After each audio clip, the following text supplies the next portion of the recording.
안녕하세요. 강동 천년의 미소 미술학원 연쌤입니다.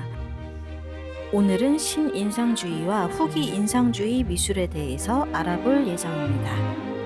오늘은 어떤 화가들이 나올지 기대해 주세요. 그럼 시작합니다. 신인상주의란 인상파의 이론을 과학적 분석적으로 체계화하여 색채를 원색의 작은 색점으로서 변치 혼합의 효과를 이용한 화파입니다. 1866년 비평가 펠릭스 페네옹이 신인상주의라는 용어를 처음 사용했습니다. 작은 점으로 순색을 직접 찍어서 시각의 혼합이 이루어지므로 점묘주의, 분할주의라고도 부릅니다. 광학과 색채 연구를 바탕으로 팔레트에 뒤섞지 않은 순색을 사용합니다. 색점들이 망막에서 혼합되도록 하면서 영속성을 부여합니다. 인상파 화가들의 색은 순도가 떨어져 원하는 밝은 색을 얻을 수 없었고, 이러한 인상파의 결점을 보완한 과학적 인상주의가 나오는데, 이러한 이론을 전개한 사람이 쇠라였습니다. 점묘주의 혹은 분할주의는 신인상주의가 사용하는 독창적인 테크닉의 기반을 이루는 것으로서 찍어나가는 방법을 말합니다. 이 경우에 색조의 순도는 그대로 유지하면서도 보이는 이의 망막 위에서 중간색이 형성되는 효과를 낳게 됩니다. 색점으로 형태를 구축한 화가 조르주 쇠라. 쇠라는 프랑스 태생의 화가이자 신인상주의의 창시자로서 1883년에서 1884년에 그려진 아스니에르에서 물놀이하는 사람들을 국립전에서 전시하였고, 선이 없는 작은 점들을 병치시켜서 사람들의 눈에서 색이 혼합되는 기법을 사용하여 비평가나 예술가들이 찬사를 보냈습니다. 쇠라는 이러한 기법을 색채 광선주의라고 불렀고, 색채를 섞지 않고 나누어서 칠한다는 의미로 분할주의, 점을 찍는 다는 의미로 점묘법이라고도 불렀습니다. 그랑자트 섬의 일요일 오후. 쇠라는 이 작품을 1886년에 8번째이자 마지막이 된 인상주의 전시회에 출품했습니다. 그랑자트는 큰 접시란 뜻으로 파리 북서쪽에 있는 섬의 모습이 접시 같다고 해서 붙여진 이름입니다. 이곳은 주말이면 파리의 중산층 노동자까지 휴식을 취하기 위해 모여든 인파로 발 디딜 틈이 없이 북적댔습니다. 측면이나 정면을 보고 있는 40여 명의 인물들이 캔버스를 가득 메우고 있습니다. 옆에 있는 사람들과 소통하지 않는 그들은 정지되고 얼어붙은 것 같이 보입니다. 단순화된 형태는 정적인 느낌이 들게 합니다. 많은 인물들은 유명한 파리 사람들의 전형으로 확인되었습니다. 그림 왼쪽 하단, 비스듬히 누워서 강을 쳐다보는 자는 옷차림으로 보아서 노동자이며, 그 곁에 앉은 중저물을 쓴 남자와 모자를 쓴 여자는 중산층으로 보입니다. 그림 오른쪽에는 엉덩이가 툭 튀어나온 여인이 서 있는데, 고정 속옷을 입어서 엉덩이가 부풀어 오른 것처럼 보이게 하는 것이 당시 유행이었습니다. 그녀는 애완용 원숭이를 묶은 줄을 잡고 있는데, 원숭이는 그림에서 주로 음란함을 상징한다는 점에서 그녀가 매춘부라는 추측을 가능하게 합니다. 중앙에 아이 뒤쪽으로 뒷모습을 보이는 마치 장난감 병정 같은 두 남자는 경찰입니다. 그랑자트는 가족들도 많이 오는 곳이었지만 매춘부가 들끓는 곳이었기에 혹시 있을지 모르는 불미스러운 일을 처리하기 위해서 경찰이 순찰을 돌곤 했습니다. 그가 의도했든 아니든 이 그림은 몽상적이고 인상적이며 매우 비현실적입니다. 샤위춤. 네덜란드 오터들로에 있는 크릴러 밀러 미술관에 소장된 이 그림 역시 색채 이론의 과학을 접목한 점묘화풍의 걸작입니다. 어느 날 파리 공연장에 들른 쇠라가 당시 유행한 캉캉춤이라고 불리는 샤위춤을 보고 영감을 받아서 그렸습니다. 오케스트라 반주에 맞춰서 거만한 표정으로 캉캉춤을 추는 4명의 무용수 모습을 십자형 붓터치로 모자이크처럼 구축했습니다. 무용수들의 높이 치켜 올라간 다리, 꼿꼿하게 선 몸, 그리고 머리를 마치 스냅 사진처럼 포착해 음악적 선율까지 시각화했습니다. 한 화면의 음악적 긴장감과 과학적 색채 미학을 동시에 아우른 게 흥미롭습니다. 이렇듯 자신만의 세계를 구축하던 쇠라는 1891년 32세에 이른 나이에 독감으로 사망하였습니다. 신인상주의 화가이자 이론가입니다. 조르주 쇠라가 너무 이른 나이에 갑자기 사망한 이후 신인상주의를 이론화하고 실천하여 후대에 이를 알리고 새로운 회화 언어를 수많은 사람들이 시험하게 한 사람은 폴 시럈이었습니다. 쇠라가 화실에서 고독하게 작품에 매진하다가 때이른 죽음을 맞은 신인상파의 순교자라면 신야크는 끊임없이 여행하며 여러 나라의 화가들과 만나 신인상파의 이론과 기법을 홍보하였습니다. 바다나 한국 풍경을 다룬 작품도 뛰어났습니다. 펠릭스 페네옹의 초상. 펠릭스 페네옹은 화가 폴 시럈의 친구이자 예술 비평가로 프랑스 예술세계에서 영향력 있는 인물 중 한 명입니다. 페네옹의 얼굴은 다양한 컬러와 조합된 작은 점들로 이루어져 있어서 조화로운 이미지로 보이게 하는 동시에 근거리에서는 그 작은 점들의 조합 자체가 관찰자의 시선을 끌게 합니다. 카포디놀리. 평생 동안 시냐크는 다작의 화가였습니다. 20세기 초에 그는 계속해서 유화, 상세한 스케치, 생동감 넘치는 수채화를 그렸습니다. 이 작품은 전묘법을 통해서 해안가 마을의 풍경을 맑고 아름답게 표현하였습니다. 후기 인상주의. 후기 인상주의는 19세기 말에서 20세기 초에 이르는 미술 운동입니다. 이 운동은 인상주의에 발전된 형태로 인상주의의 특징인 색채의 순수성과 빛의 변화를 포착하는 것을 유지하면서도 보다 개인적인 표현과 형태의 강화를 추구하였습니다. 후기 인상주의 작품은 현실적인 표현보다는 주관적인 감정, 상상력, 미적인 형태에 더 큰 중점을 두었습니다. 후기 인상주의 미술은 양식적인 공통점은 거의 없으며 각 화가마다 화풍이 다양합니다.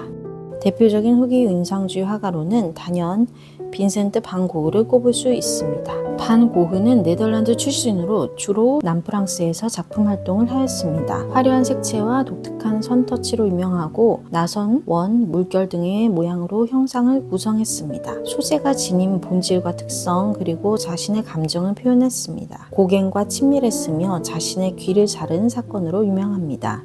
별이 빛나는 밤. 빈센트 반 고흐의 대표작 중 하나로 꼽히는 별이 빛나는 밤은 그가 고갱과 다툰 뒤 자신의 귀를 자른 사건 이후에 생레미의 요양원에 있을 때 그린 것입니다. 반 고흐에게 밤하늘은 무한함을 표현하는 대상이었고 그가 그린 밤하늘에서는 구름과 대기, 별빛과 달빛이 바라고 있습니다. 황량하고 짙은 파란색 하늘은 세상의 종말을 연상케 하고 그 위로는 구름이 소용돌이 치며 떠 있습니다. 달과 별의 둘레에는 뿌옇게 무리가 져 있습니다.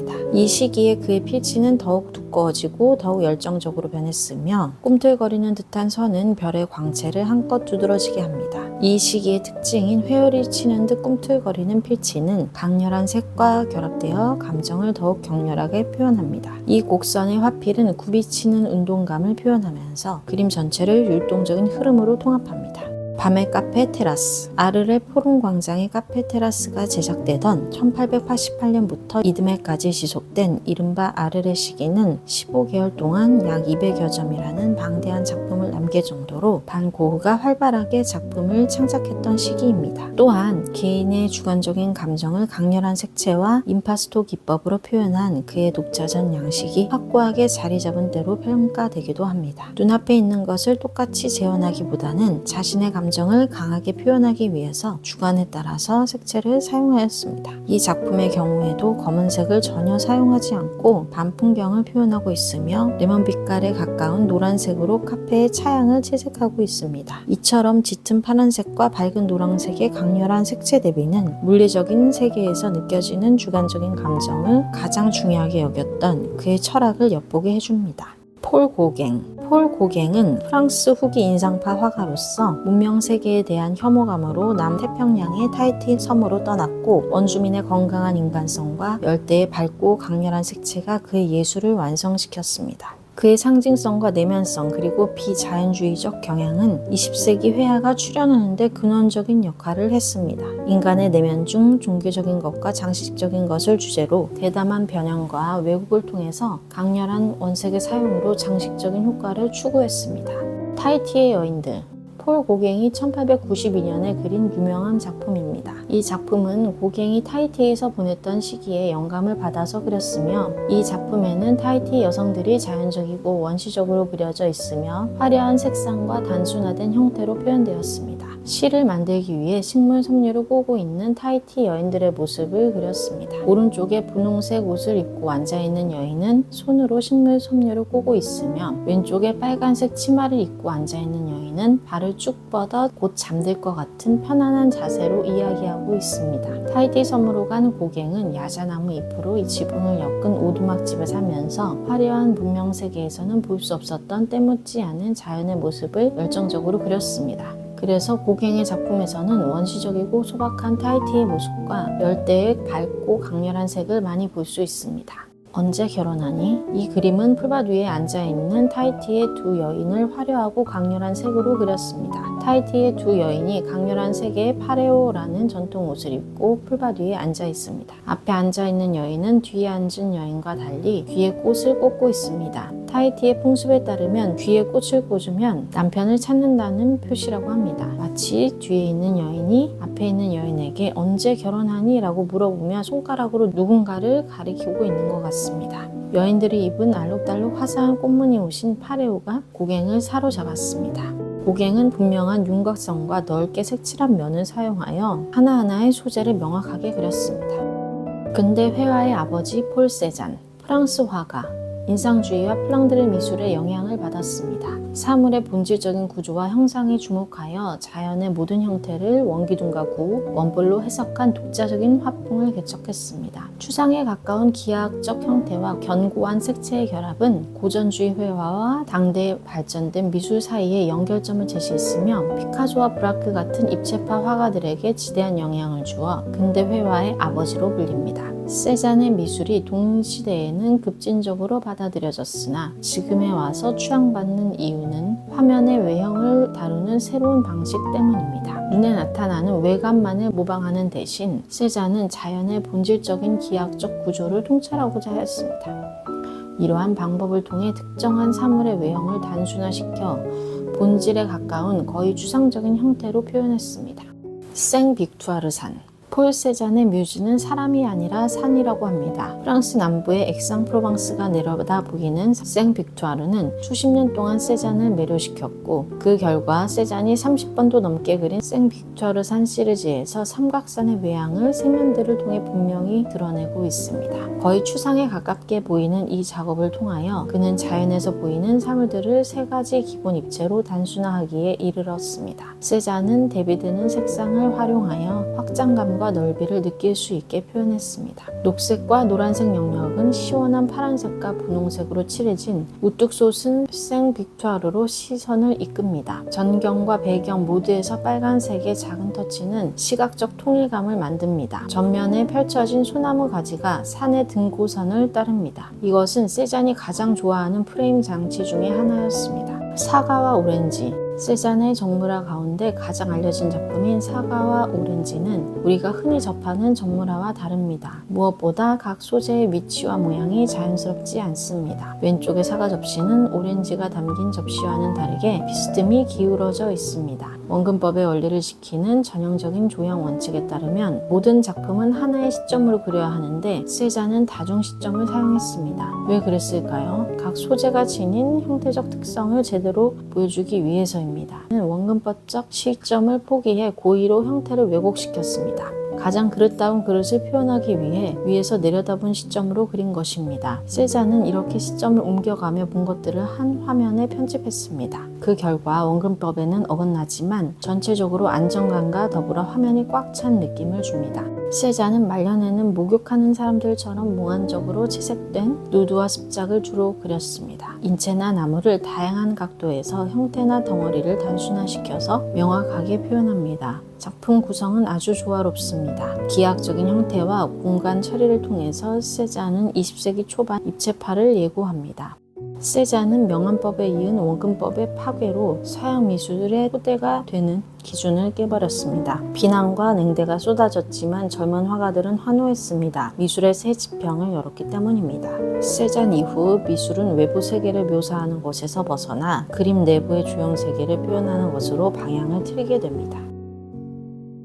오늘은 여기까지입니다. 다음 시간에는 상징주의와 야수주의에 대해서 준비해 오겠습니다. 오늘도 들어주셔서 감사합니다.